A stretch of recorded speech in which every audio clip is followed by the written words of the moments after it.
Hello, everyone. Happy Thursday, and welcome to Aha Moments with myself, Adrienne Lopez, Integrative Awareness Coach. And I'm just stopping on for my weekly check in to share some insights and some reflections. And this week, I wanted to share with you some ideas on what I'm calling instantaneous transformation. Now, I just published my weekly podcast today and under that same title. So I'm just going to share a little bit about what I included in the podcast and extend it a little bit in different ways that I didn't on my podcast. Um, so a lot of times when I'm doing my podcast, it's just a stream of consciousness that moves through me. Um, you can call that what you will. It's just a message that arises that needs to be shared, so I share it. Um, so, one of the biggest challenges that we have in life is our mind. Our mind is a rascal, let's say. That's a good way of putting it. Our mind is a rascal. Um, and so there are practices that we can take on, conscious practices, cultivate, learn, grow, and expand so we can connect to our internal resources, which are vast and infinite. Um, and sometimes, a lot of times, we're not aware of it or we forget that we are the creator of our lives. So, um, I created a survey for my email list. So if you're not on the list or you didn't get the survey, I'm including it in the description here of this video. And I want to invite you just to take about 2 minutes to go and complete it. Not only will your um, participation offer me valuable feedback, but hopefully the questions will provide you with some clarity about what's getting in your way. So, um, So this week, I'm talking about the multidimensional self. A lot of times we get hung up because we think we only have access to the mind. And if that was, and if our mind was ever going to solve our problems for us, it probably would have done it by now. Like, you know, it can only take us so far.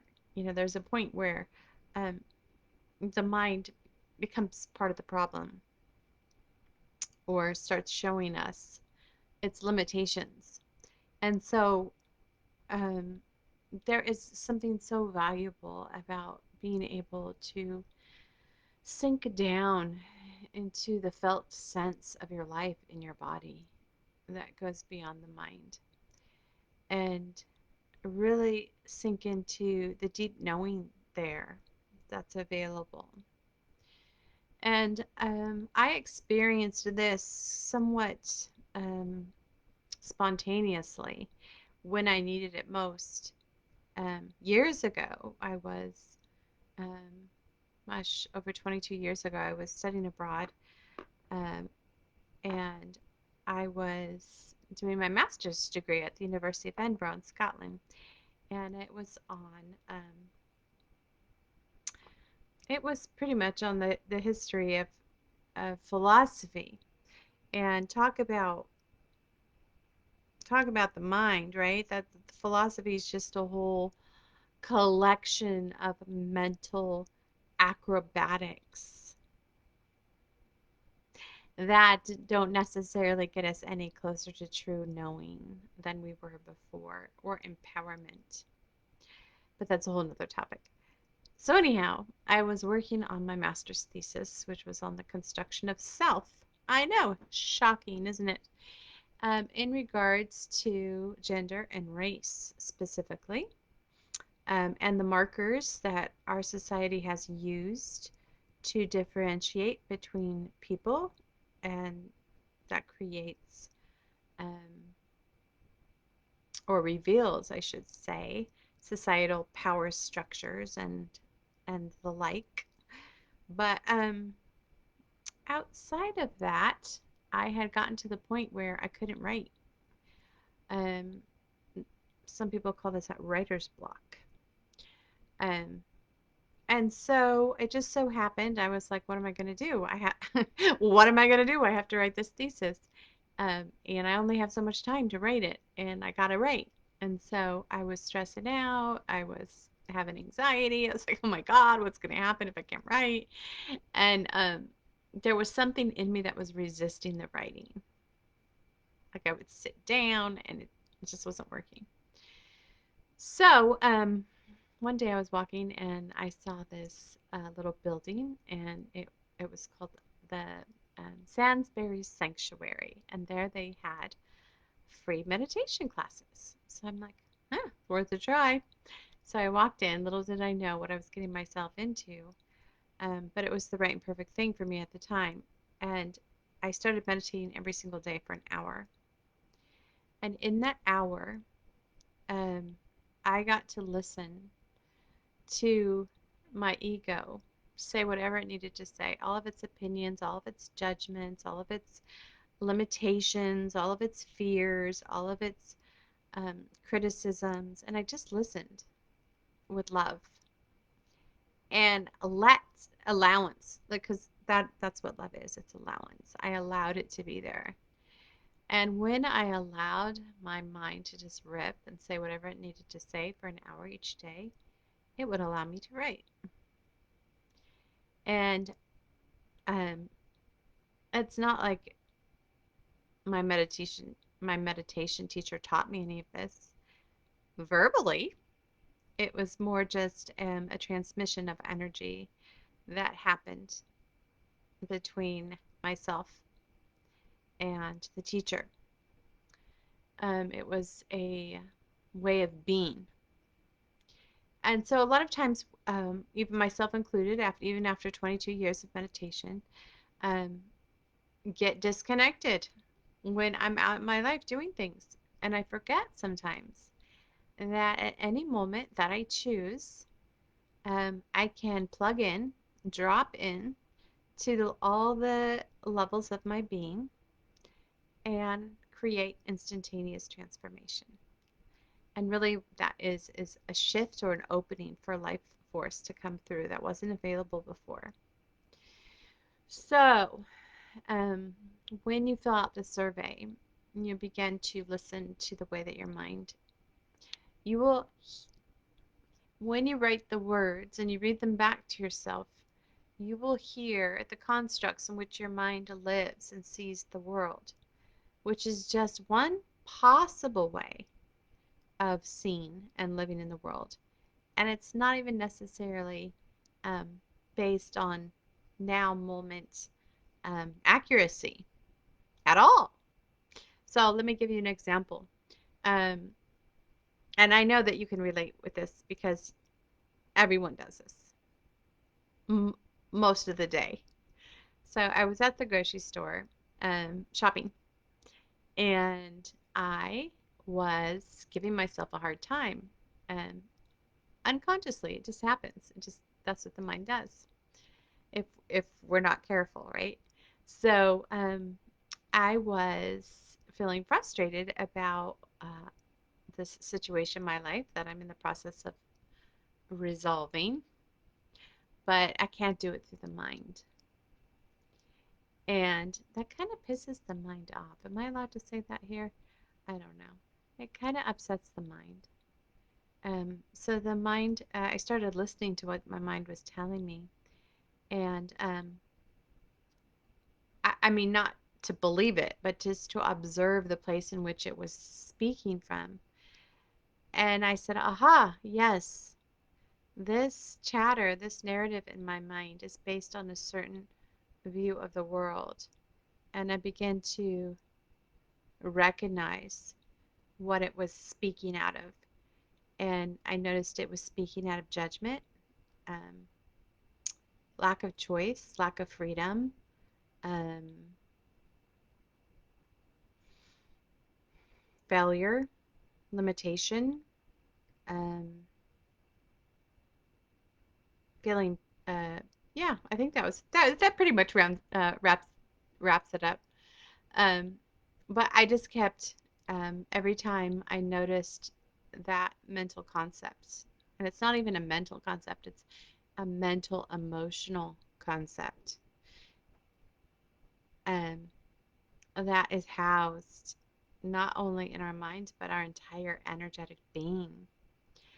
So at that moment, I got to let those constructs go, release them. And you can do this a number of ways.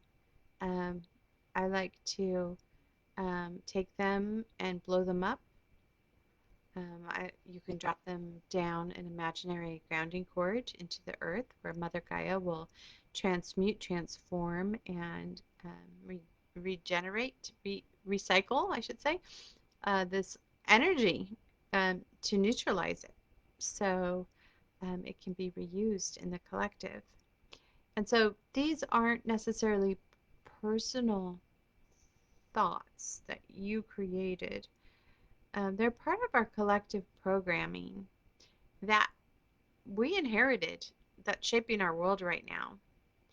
And so we can continue to invest our energy in them, which, you know, as powerful creators, right? Whatever we invest our attention and time and focus on takes on takes flight, becomes created because we are creators and we create through our mental images, our emotions, and our energy.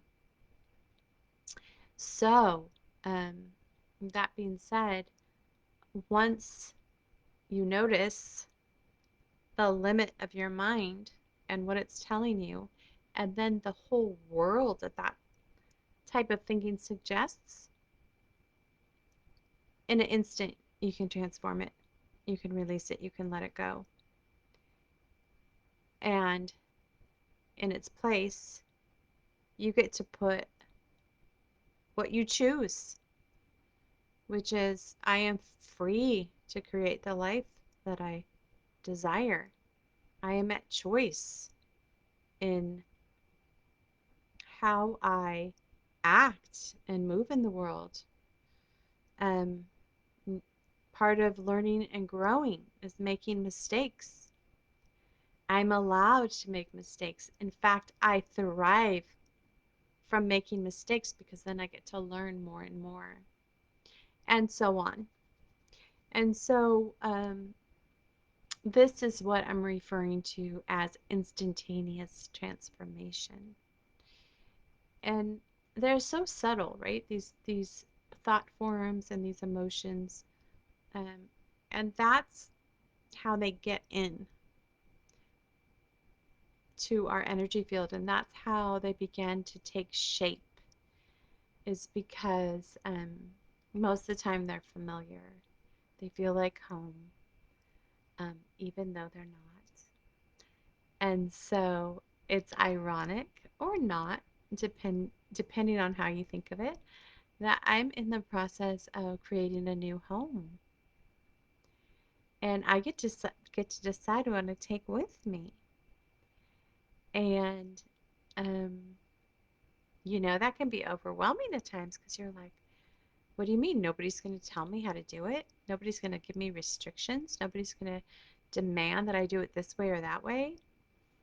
Um, and so